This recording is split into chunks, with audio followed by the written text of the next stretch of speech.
Во третата декада од следниот месец, Македонија и Грција ќе се појават на судењето во Хаг околу кршењето на времената спогодба од страна на Грција и блокирањето на Македонија за влез во НАТО. Според информациите од Меѓународниот суд на правдата, расправата ќе биде отворена на 21 и 22 март. Македонија во тие два дена ќе има задача да ги соопшти аргументите во врска со тужбата. 3 дена подоцна истото ќе го направи и Грција. На 28 март Македонија ќе има можност усно да одговори на одбраната на Грција, а на 30 март да биде завршена расправата. Потоа судот ќе треба да донесе конечна одлука.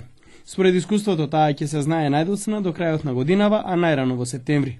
Пресудите се конечни и правно обврзувачки, а за нивното спроведување е надлежен Советот на безбедност при Обединетите нации.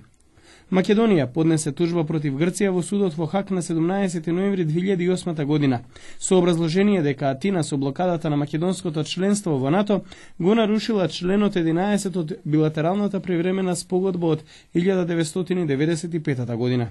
Од Меѓународниот суд на правдата се бара да и наложи на Грција да ги почитува своите обврски предвидени од привремената спогодба, која е правно обврзувачка за двете земји.